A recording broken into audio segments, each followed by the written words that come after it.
Established in 1827, the Rolling Hills Asylum was originally a working farm that was converted into a home for the less fortunate. Then it went on to be a place for widows, orphans, alcoholics, criminals, and individuals with mental illnesses. But it closed its doors in 1974. Apparently, it's said that over 1,700 people died there. Hundreds are currently buried all over the property in unmarked graves, which makes this place very haunted. Visitors claim to have heard screaming and doors slamming. Others have seen the apparition of Roy Cruz, a 7.5-foot tall man who died there in 1942.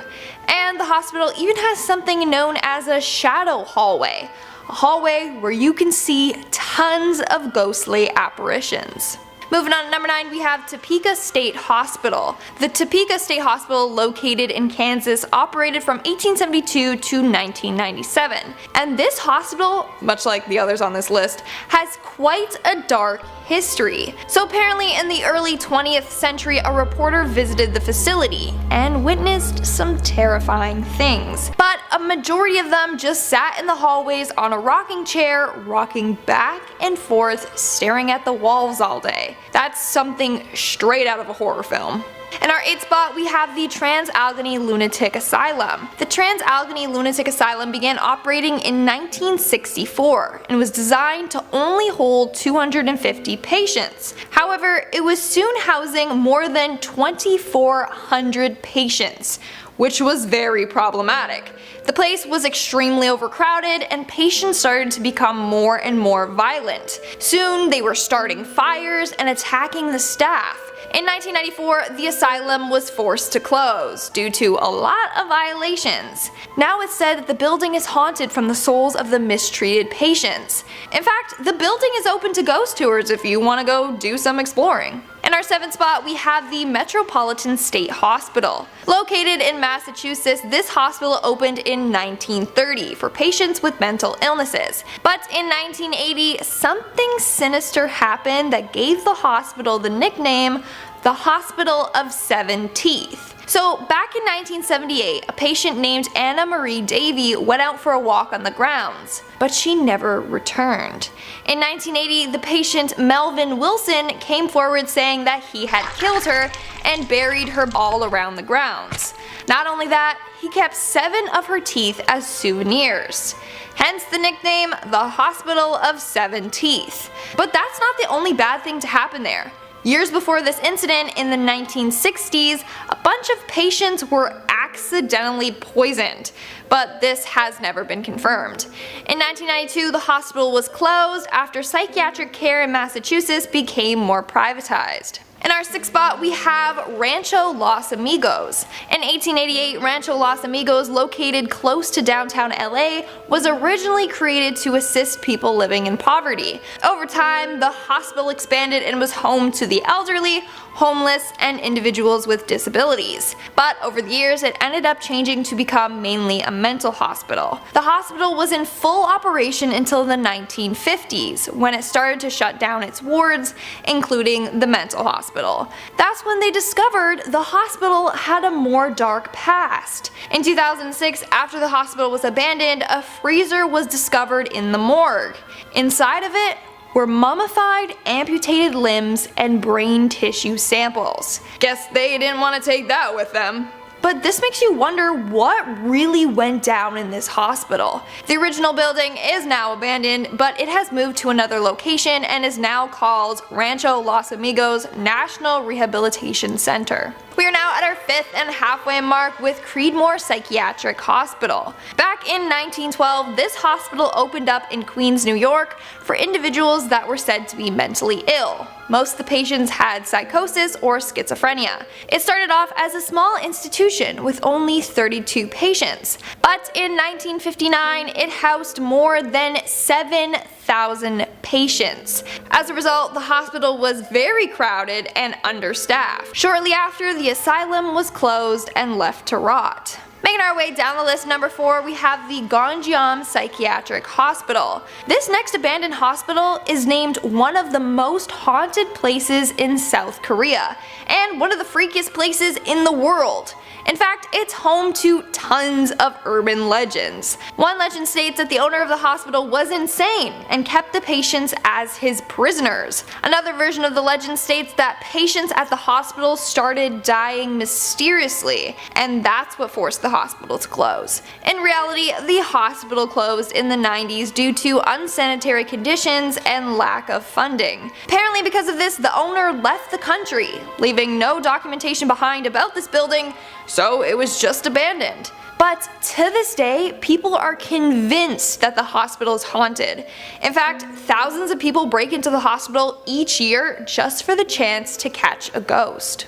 In our third spot, we have the Zelda Fitzgerald Sanatorium. Built in 1859, this sanatorium, once called Territorial, was originally built for the Civil War officer General Joseph Howland. Then in 1915 it was converted into a psychiatric hospital. In 1934, novelist F. Scott Fitzgerald took his wife Zelda there with hopes to cure her schizophrenia. Hence why people now refer to it as the Zelda Fitzgerald Sanatorium. However, it is probably most known for housing the patient Frances Seymour, aka actress Jane Fonda's mother. Frances ended up taking her own life there. In 1999, the hospital closed and of course is now said to be haunted. In our second spot, we have Athens Lunatic Asylum. Yes, that's the actual name of this asylum. Located in Athens, Ohio, the asylum was built in 1874 for patients with tuberculosis. However, over the years it became way too overcrowded and understaffed. As a result, patients were being mistreated. Over the years, the hospital turned into a place for the mentally ill. This is when the man Dr. Walter Jackson comes into play. Dr. Jackson loved transorbital lobotomies. He believed that it could cure all mental illnesses. So at this hospital, he performed 200 lobotomies. I'm telling you right now that many did not go so well. But that's not the only freaky thing to happen there. A patient known as Margaret Schilling went missing while in the ward. A month later, her body was found locked in a room in an abandoned section of a ward. In fact, her decaying body left a nasty stain on the ward's floor that can still be seen today. And in our number 1 spot, we have Waverly Hills Sanatorium. Located in Kentucky, this hospital was originally built in 1910 as a hospital for patients with tuberculosis. Sadly, tons of patients ended up dying from the disease. The hospital did more harm than good. Rumor goes that the hospital was mistreating their patients and conducting experiments on them. In fact, they had an area in the hospital called the death tunnel or body chute, where they would dump the deceased. Another nurse died from falling out of the window. The hospital closed in 1961 upon the discovery of an antibiotic that could treat and cure tuberculosis. As a result, there was no need for the hospital. Now it's said that it's an extremely haunted building. Apparently, people have seen tons of apparitions there. The most famous one being of a boy named Timmy, who likes to play with rubber balls. He also likes to run from room to room. It's said that if you roll a small ball down a hallway, then Timmy will roll it back to you. Also, why are all ghosts either named like Timmy or Tommy? That's what I need to know. Starting off this countdown, we have Eastern State Penitentiary. Built in 1829, Eastern State Penitentiary was known for housing some of the biggest criminals, such as Al Capone. The conditions in this prison weren't the best. Prisoners were kept in complete solitude, seeing nobody else besides the guards. Whenever they would leave their cell, guards would cover their heads so that they couldn't see anyone else and no one could see them. That alone would drive them insane. But they didn't stop there. The guards would often torture the inmates by soaking them in cold water and then letting them dry outside during the winter time. The prison closed in 1971, and now apparently the ghosts of the prisoners haunt the walls, seeking revenge on the guards. In our 9th spot, we have Atlanta Prison Farm. The Atlanta Prison Farm, also known as the Honor Farm, first opened its doors in around 1918. The plan for this prison was for criminals to work off their sentences by by doing labor work. This was only for the prisoners that were deemed trustworthy enough. In fact, they really believed that this would be a solid plan, so there were hardly any security. However, it didn't turn out to be such a good idea. There were a lot of gangs at this prison, which resulted in a lot of prisoners getting hung and killed. The prison closed its doors in 1995. But in October of 2009, a fire burnt a large section of the prison. Firefighters didn't even care at all. They didn't try to even attempt to extinguish the fire. Now what remains of the prison is badly vandalized, and pictures of the inside show that it's not the safest place to visit. In our 8th spot we have HM Pentridge Prison. Her Majesty's Prison Pentridge, or HM Prison Pentridge, was an Australian prison established in 1851. Now the problem with this prison was that it was meant to hold 650 prisoners and only 100 guards. But soon the prison became overcrowded with thousands of prisoners. In fact, a large percentage of the prison population died inside the prison. This was due to monthly stabbings, bludgeonings, and bashings. The prison closed on May 1st, 1997 due to a bunch of riots and scandals. But because so many people died there, they actually had to bury them on the prison's ground. Over the years, bones of the prisoners have been found in and around the prison. Coming in at number 7 we have Moundsville Prison. Moundsville, West Virginia Penitentiary was built in 1876, and it looks a lot like a medieval fortress. But this prison wasn't designed to hold a lot of inmates. They each were meant to have their own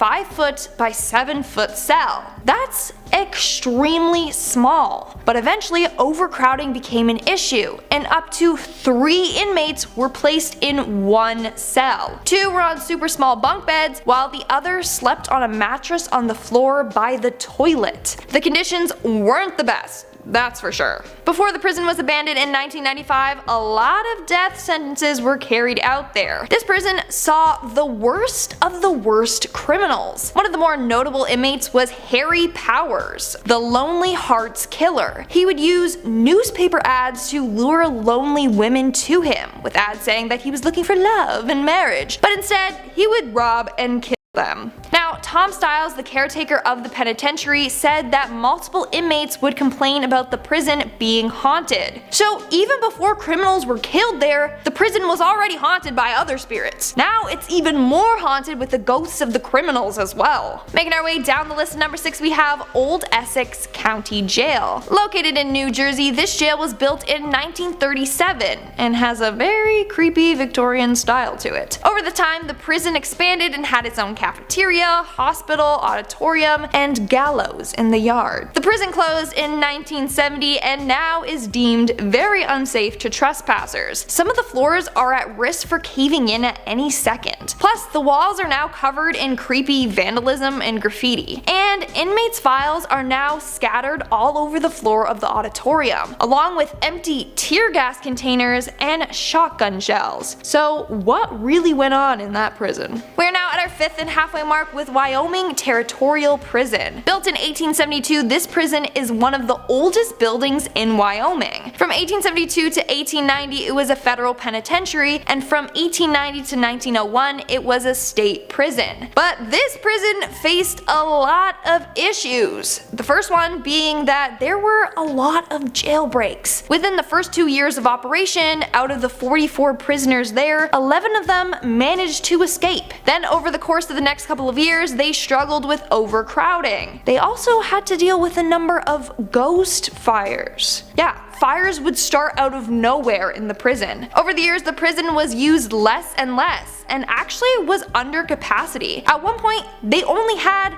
3 prisoners.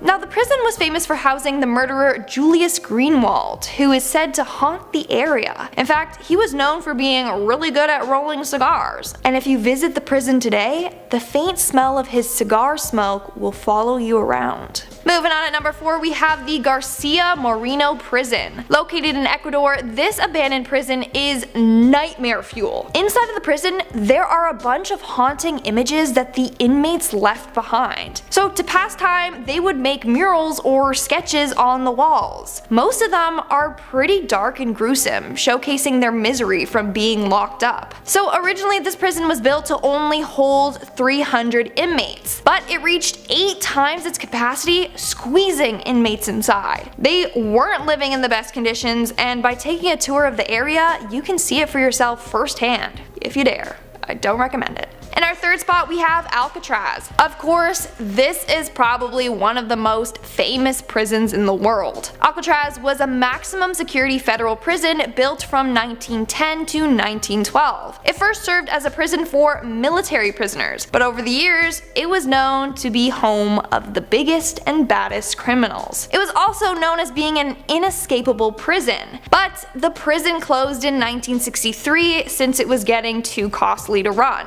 Now it's rumored to be very haunted. Apparently, prisoners were often tortured there. Lots of prisoners actually died while locked up there. Legend goes that if you visit the prison, you'll be able to hear the sounds of endless weeping and screams. Others have reported hearing music coming from one of the cells, and even got locked in a cell by a trickster ghost. So yeah, definitely do not recommend you visit this prison, unless you want to end up behind bars.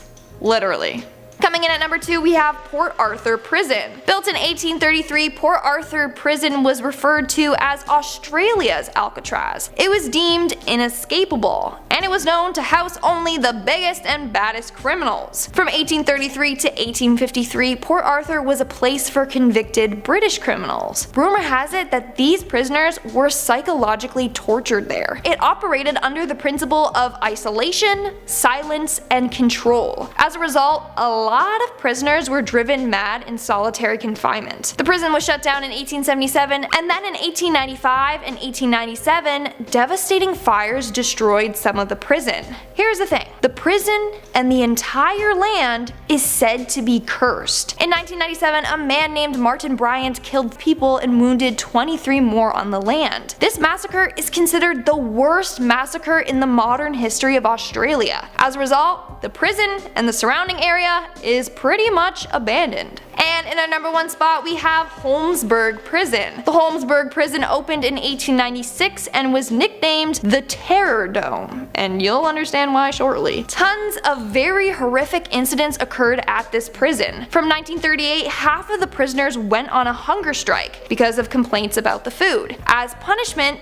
the leaders of the strike were taken to a building that had several cells lined with radiators and steam pipes. Others suffered from horrific burns. But that's not all. One of the prison doctors would conduct unethical experiments on the prisoners. Then in 1970, a riot took place in the prison. Then in 1973, the prison's warden and the deputy were stabbed to death by the inmates. Finally, the prison closed in 1995, and due to its horrific past, no one wants to visit there. Starting us off at number 10 is Six Flags New Orleans. Now this was the one coming up the most in all my searches, so I thought it was only fitting that we started with this one. Now this 140-acre park originally opened its doors in 2000 as Jazzland, but was leased by Six Flags from 2002 till 2009, and that's when its name was changed. However, tragedy struck in the morning of August 29th, 2005 when Hurricane Katrina hit New Orleans. Since the park was located right next to Lake Pontchartrain, the water flooded into the park and the drainage pipes just couldn't keep up. After all was said and done, the park was under 20 feet of water and it took more than a month to drain.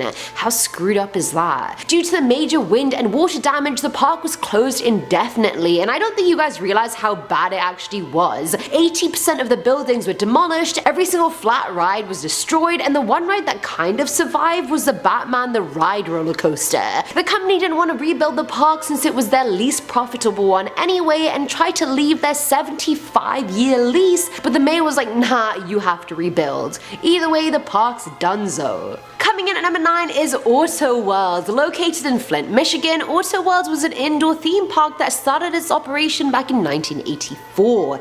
The plan was to try and get tourists to come to Flint, and at its grand opening the governor even said it would trigger the rebirth of the great city of Flint. It took 2 decades of planning and it opened with a huge parade and a lot of media attention. It was predicted that it would bring in 1 million guests a year, but by the fall of that year the numbers were already going down. The attractions included included a replica of historic downtown Flint, a cabin with mannequin Jacob Smith inside of it, a Ferris wheel, a carousel, a historical carnival ride, and more. By December of that year, it was announced they'd only be open during weekends, and by January they'd closed it down completely. Yes, the park opened for brief periods over the next few years, but by 1994 it was permanently closed. Damn, what a rough go. Didn't even last one proper year of being open full time. Yikes. At number 8, we have Six Flags Astro World. Am I the only one that thought Six Flags made some deal with Travis Scott and it was going to be somehow related to him? Opened in 1968, Astro World was a seasonal park located in Houston, and it was actually meant to be part of Astrodome initially, but was sold to Six Flags in 1975. The park had 10 themed areas, and its water park sister Water World became part of it in 2002. There was a 610 limited train, Alpine Valley, and Oriental Village. I just hate the word Oriental to describe things in the West. Like, I know for a fact by Oriental Village they mean an East Asian inspired theme, and Oriental just feels like they're trying to other you, and I just don't like it. Anywho, rant over. Anyway, on the 12th of September 2005, it was announced that Astro World would be closing and getting demolished. Despite wanting to sell it for $150 million, they ended up selling it for $77 million, which is a shocking loss. Filling at number 7 slot is Six Flags Dubai. Again, another knife to the heart with this one. First Dubai Land, and now this. Now, the planned theme park was in the works for years and was initially meant to open way back in November of 2011. Then, due to a failed payment, the contract was terminated, but then revived and scheduled to open in 2019. And it was going to be colossal, taking up 5 million square feet. It had 27 rides, with rides themed after other Six Flags locations like Magic Mountain from the California location, etc. The construction of the park stopped in 2018 since Dubai already has 3 other huge parks: Legoland Dubai, Motion Gate Dubai, and Bollywood Park, and none of those were pulling in the numbers they wanted, so the shareholders were like, maybe this isn't in our best interests, and just ditched the project. Now at number 6 is Winedot Lake. This park had humble beginnings. It kind of like started from the bottom, now we it. Operating as a picnic and recreational park way back in 1896. In the 40s it was changed into winter storage for carnival rides, but slowly but surely they started adding rides like the Jet Flyer. In 1995, Premier Parks bought the property and they decided to keep the park's name and continue operating. Fun fact, basically Premier Parks was what Six Flags was called before obviously they changed the name and acquired the Six Flags company. By 2006, Six Flags revealed they had been losing money from the park every year since 1999, and that they were going to sell it to Columbus Zoo and Aquarium. The latter invested something like $45 million to redevelop the whole place, whereas Six Flags was like, I'm not doing that. Nope. Coming in at number 5 is Six Flags Atlantis. I used to hate water parks as a kid since I couldn't go with my glasses, and because I didn't wear contacts back then I just could not see, and it just pissed me off. Anyway, as you could have guessed, Six Flags Atlantis was a water park in Hollywood that opened up back in 1979. Well, initially it was a private venture called Atlantis the Water Kingdom, but they didn't have enough money to finish it, so Six Flags was like, here we are, sell it to us. Now, the water park included a lake with water ski shows, a wave pool, 7-story slide tower, and more. Now, unfortunately, due to another hurricane, Hurricane Andrew, the park was hugely damaged in 1992 and it was closed and auctioned off. Nowadays there's a cool plaza that takes up the space. There's now a Kmart instead of a wave pool, so I mean, a downgrade for sure, but I mean, times are tough, you guys. And number 4 is Six Flags Power Plant, which sounds like the shit theme park ever. Like, how is that name appealing at all? Hey guys, do you want to have fun at the power plant? Like, no, that has no ring to it. Located inside the Inner Harbor district of Baltimore, Six Flags acquired the property in 1985 and tried to turn it into an indoor theme park. This was their chance at making basically Auto World 2.0, and it was actually more successful than its predecessor, but it also closed down very quickly and transformed into a Hard Rock Cafe, then a Gold's Gym, a Barnes & Noble, and so on. Filling at number 3 slot is Warner Bros. Movie World Germany. So this park started off as a family-owned thing back in 1967 and was sold to numerous different people throughout the years. In 1994, Warner Bros. Bought it and started building what was Warner Bros. Movie World Germany and had the grand opening 2 years later. It had a bunch of attractions and rides and was split into 7 different areas. There was the Hollywood Street set, which showed Area 51, the Lost Temple, and Looney Tunes 4D. There was the streets of New York, York thing, Nick Clan, Santa Monica Pier, the Old West, and so on.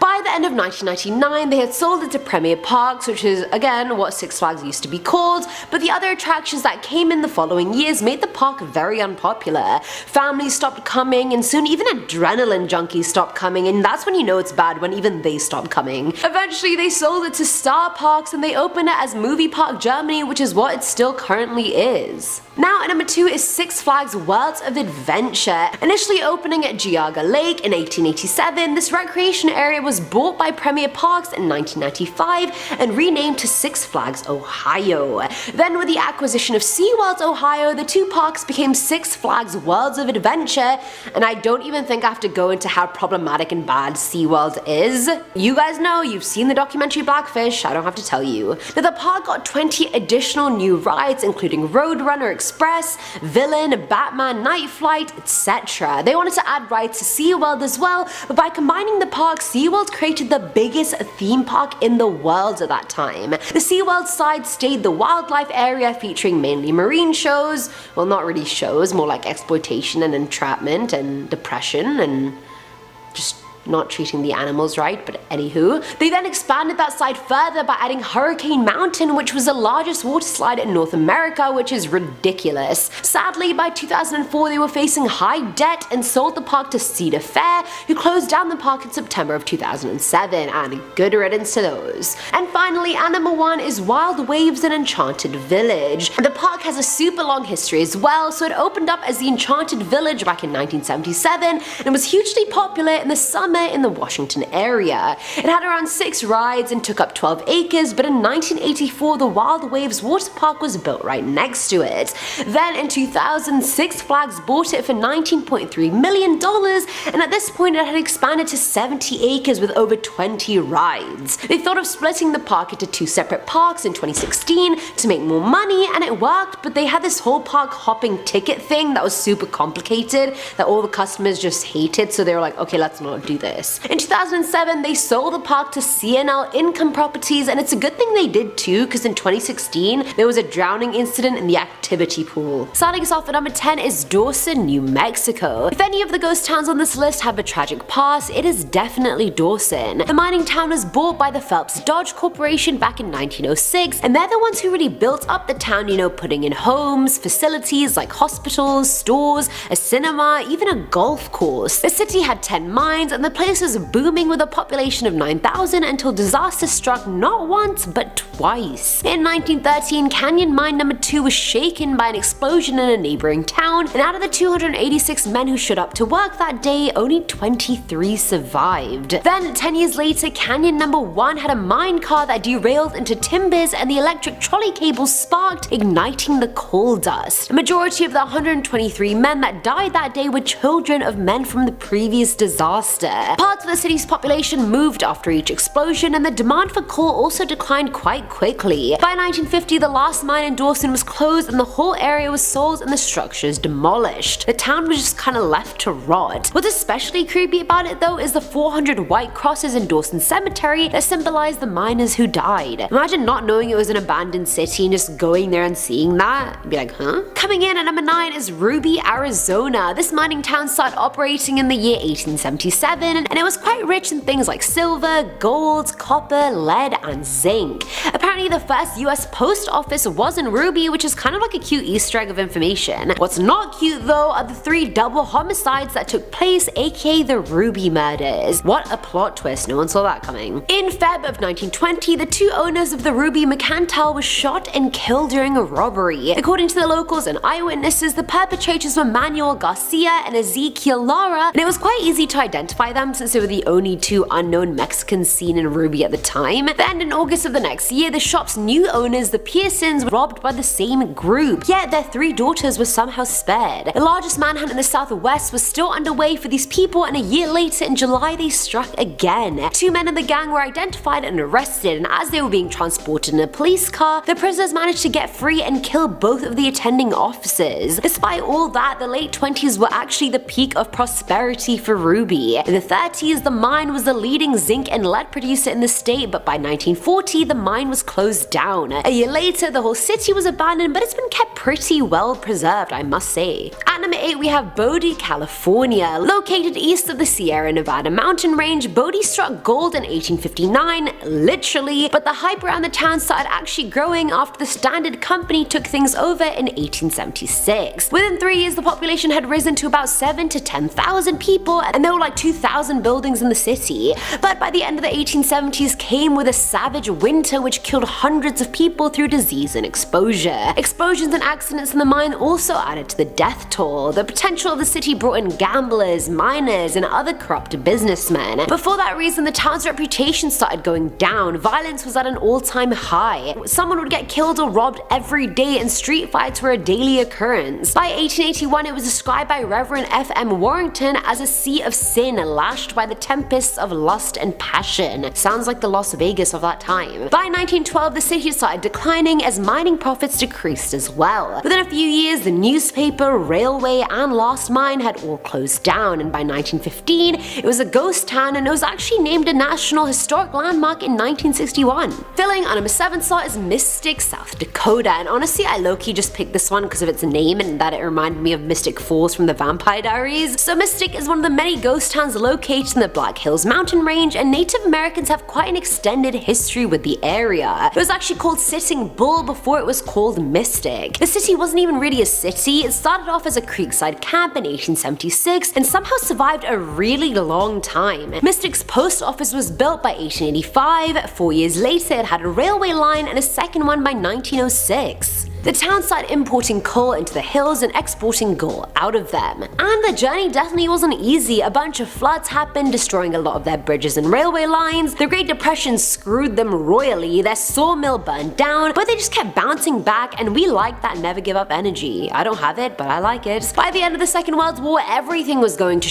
and the mill was too expensive to operate, and then people stopped traveling there. The sawmill was closed, and so was everything else, and finally the whole population was just gone. Now at number 6 is Rhyolite, Nevada. Located right near the eastern part of the Death Valley National Park, this town got its start in 1905 as multiple mining camps just sprung up out of nowhere. It was the gold rush, so people were migrating to Rhyolite left, right, and center. The city had a lot to offer. It had resident hotels, an opera house and symphony, a hospital, a stock exchange, but most appealing of all, its infamous red light district. Girls from San Francisco would get employed by the shops there, which was kind of like a delicacy, if you will. At its peak, the town had about 3,500 to 5,000 people, but it went down as quickly as it went up. The earthquake of 1906 and financial panic of the next year made money scarce, and the mine stock value started crashing. They started closing down, which meant miners were also moving out of the town, and by 1920 the place was a ghost town. Coming in at number 5 is Kalapana Hawaii. So this town is part of the Puna district of Hawaii, and fun fact, it was home to the infamous Star of the Sea painted church. Hawaii literally has 15 out of the 129 that are part of the Hawaiian Emperor Seamount chain. In 1990, lava from the vent of Kilauea destroyed most of the town and its houses. Over 100 houses were buried in the lava flow, as well as Kalapana Gardens. The church was moved so as to not perish as well. The flow was so bad that even 2 neighboring towns were destroyed, and a new coastline was formed under the 50 feet of lava flow. By 2010, there was literally only 35 houses left, and now the town is closed because of new destructive lava vents. It just don't stop, do it. At number 4 is Virginia City, Montana. So this city was founded in 1863 and was initially called Varina after the only First Lady of the Confederate States, Varina Howell Davis. But the judge objected to that and called it Virginia City instead. It took a matter of weeks for the town to start booming, people coming from all over for the gold rush. But this particular region had no justice system or law enforcement, yet it had a lot of wealth. And what happens when a place has no rules and a lot of money? A lot of shit. Criminal activity was at an all-time high. Road agents were killing and robbing people on the roads everywhere. They killed more than 100 people in a year. At its peak, it had 10,000 people, but of course when the gold ran out, so did the appeal of the city. By the 1940s, Virginia City had become a ghost town and was bought by Charles and Sue Bovee, who started maintaining the ruins, and by the 50s it was good for tourism. Fun fact, the frontier woman Calamity Jane lived there as well. Woohoo! Filling at number 3 slot is Shana Oregon. Now plot twist, unlike nearly every single town on this list, Shanaka wasn't a mining town. It was for ranchers and was once called the wool capital of the world. People started making camps wherever they could find water, and it was actually initially called Cross Hollow and started properly booming at the start of the 20th century. The town was used as a transportation hub and was a center of sheep, wool, wheat, and cattle production. Their sales were like 3 and 4 million annually just for wool, which is incredible. At the start of the 1900s, there were 2 fires in the business district that ruined any extra hype about the city, and that's what jump-started it into decline. The place had been a ghost town since the 50s, but all the buildings are still there. The hotel, Sage Museum, Shanako School, the ice cream shop Goldie's, and more. Now at number 2 is Kennecott, Alaska. So this was more of an abandoned mining camp than it was a huge city, but it was still kinda like a little town. Located next to Kennecott Glacier, a duo of prospectors traveled to the area in 1900 and found a bunch of malachite. The area had copper ores as well, and by the next year the Alaska Copper Company took root, and by 1905 things were going really well. There was a steamship line, a railway, a school, a hospital, tennis courts, and a bunch of mines. Between 1911 and 1938, Kennecott produced $200 million worth of iron ore. That is ridiculous. For a remote little town where the nearest bit of civilization is 60 miles away, that is a lot of money. By the end of the 30s, the place was deserted since mining profits had gone down, and honestly it was too far away from everything, and it just wasn't the vibe anymore. The population was 3, and those people served as the watchmen of Kennecott. And finally, at number 1 is Garnet, Montana. I was so pissed. I try not to repeat any states in this video and have it all be from different states, but alas, Montana is on here twice. Damn you America and your 50 states. The prospectors found the semi-precious red gems there and gold, which is where the city got its name from. The place was founded in the 1890s as a major commercial and residential area for mining and had around 1,000 people living there by 1898. It had 2 barbershops, 13 saloons, a school, 4 hotels, a doctor's office. It wasn't really that bad to live in at all. The city became abandoned after the gold ran out, but they would have left anyway since a huge fire broke out in 1912 and destroyed half the city. That part was never rebuilt again, which is super eerie. Just imagine burnt ruins for half the town and just historical old buildings on the other side. There has to be some symbolism in that, I'm sure of it. Garnet is now on the National Register of Historic Places and you can visit it, just don't move there.